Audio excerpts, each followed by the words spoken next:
Long ball number 3 here today on Wednesday.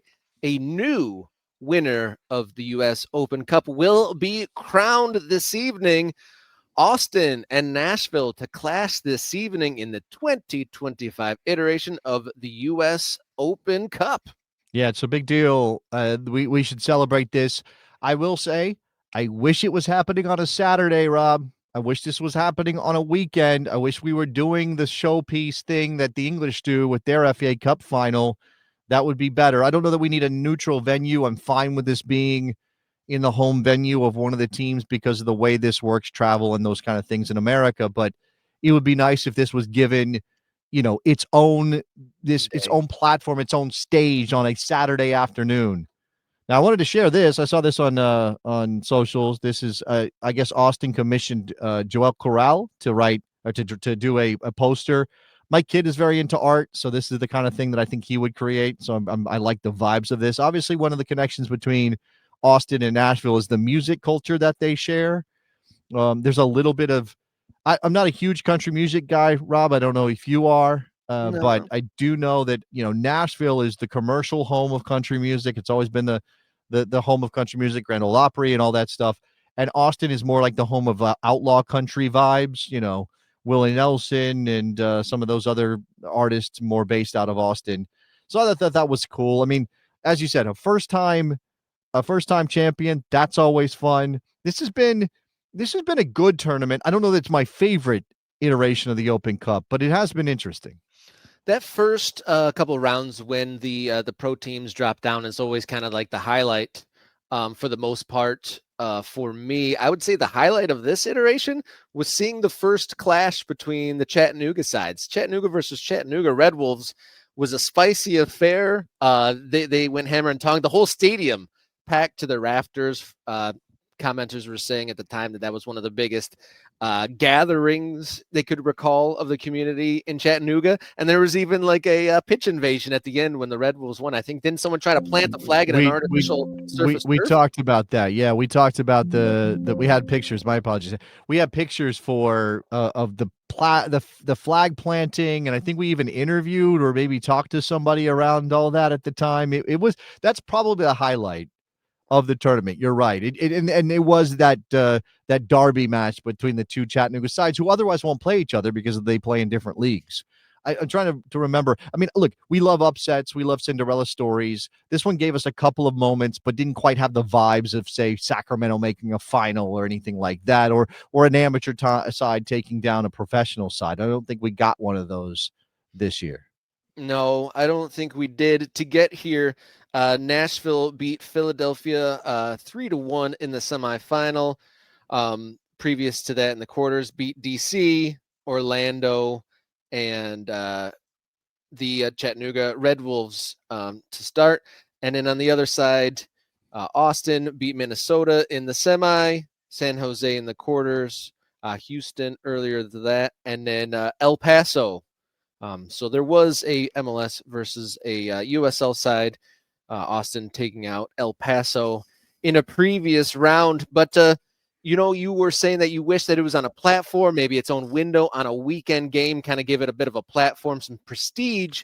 But It is on a legitimate network. It is not just a YouTube stream. It is on Paramount Plus tonight. Yeah, and U.S. Soccer is using this as a platform for some of the stuff that they've got going on. I mean, whatever your feelings about U.S. Soccer right now, JT Batson and some other figures from U.S. Soccer will be on the coverage. The press release that they put out says that they're gonna have the match night pregame show starting at 7. They got the game at 8, and they're actually gonna have a post-game show as well. The match night crew will welcome a parade of guests to their pitch side desk, including JT Batson, Mauricio Pochettino will be on hand, BJ Callahan, of course, from Nashville, and then Brandon Vasquez, who has been a U.S. international on the other side. So this is going to feel relatively big, and I'm imagining that Austin is going to fill up the building as they go for their first trophy. I got to push back on one of our regular commenters, Andy. This is cynicism to a high degree here. I would call Paramount a legitimate network. You heard that rundown of the personalities and the Well, production that okay, they're putting into this. he's saying that Paramount Plus is a streaming service, right? In a world where streaming services rule, I think you kind of have to treat streaming services as legitimate. I mean, Netflix is picking up live sports now. And then, Paramount, CBS Sports Network is a cable channel. Not everybody gets it, but it is out there, and some people will have it on their streaming services. And I imagine that I actually don't. It doesn't say Golazo for this, Rob, which is the free streaming channel where they do morning footy and things like that. So that's a little disappointing if that's not part of the deal. Again, U.S. Soccer has this press release out saying that this is who's going to be on the show. It does say Paramount Plus and CBS Sports Network. It does not say that Golazo will be okay. Yeah, well, in addition to full match and highlight, CBS Sports coverage includes studio programming on CBS Sports Golazo Network and the creation of ancillary content beyond games, blah blah blah blah blah. So I don't know. There's going to be some of that stuff, but I guess it won't be on Golazo. The game itself won't be on Golazo. Oh boy. All right. Well, it is the MLS Cup final tonight. Austin versus Nashville. You got any feelings of who might come out on top as we round this subject up? I mean, you would maybe shade it to the home team a little bit just because of the energy. I think Nashville is a better team than Austin. I think Austin is pretty mediocre over there in the Western Conference. But if you're playing for a trophy, you kind of got to throw all that stuff out at this point. Nashville in the Eastern Conference on 53 points.